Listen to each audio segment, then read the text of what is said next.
Might not be for all of you, but if I had to recommend something from canon for EU fans, it'd be the High Republic.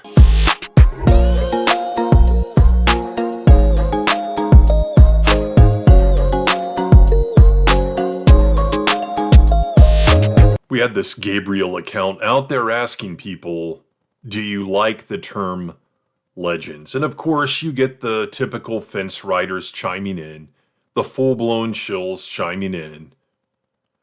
I like the term legends.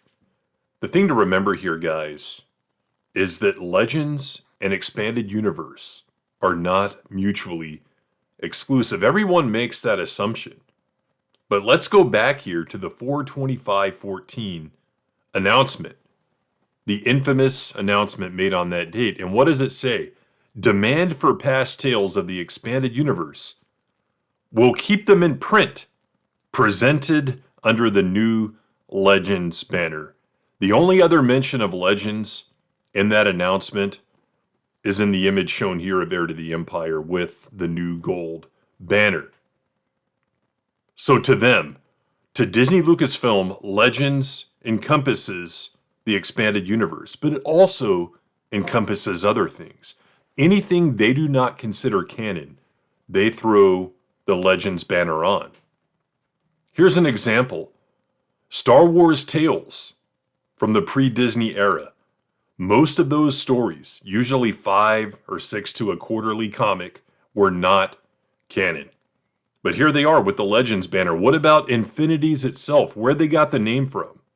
Infinities is what pre-Disney era classified non-canon stories. And these Infinities stories retold in alternate universes the 3 OT films, not as a continuous story, but individually. Yet they have the Legends banner on it. If you pick that up and say, wow, look, it's a Legends story, and you don't know any of the history, you'd be like, what in the hell's going on here? So the argument that Legends is good because it tells people, hey, look, this is from the good era, isn't a great argument because it's confusing when you pick up a non-canon story from that era, yet it still has the Legends banner on it.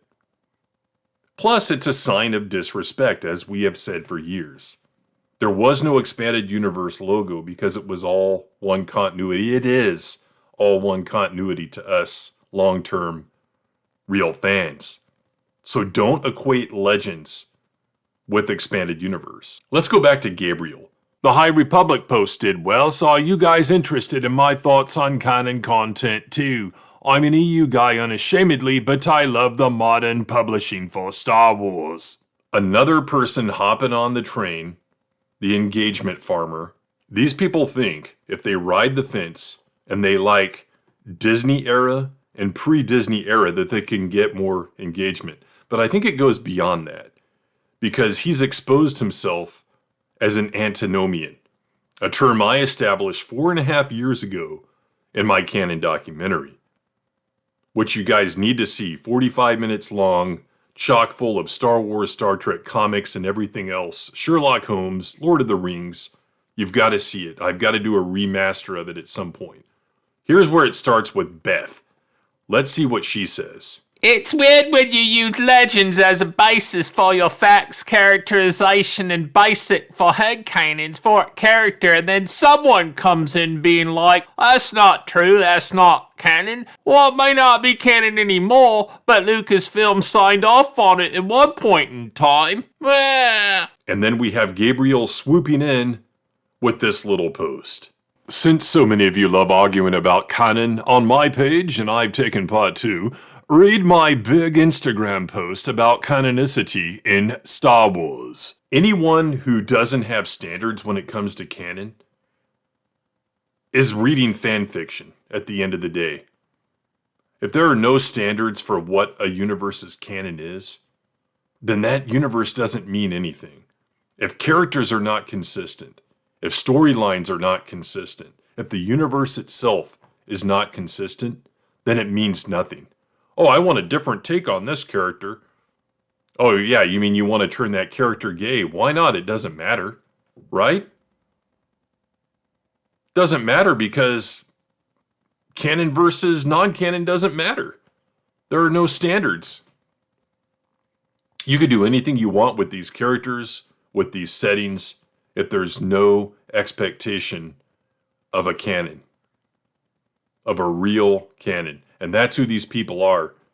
And then you've got this, him reposting Retney's Holocron, their post on Oscar Isaac and what he said about working for Disney, alluding to Jimmy Kimmel and the whole Charlie Kirk joke.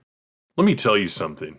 The level of retardation needed to equate fascism with a leftist company lightly slapping the wrist of an unfunny comedian with low ratings who is dishonestly commenting on a political assassination is high.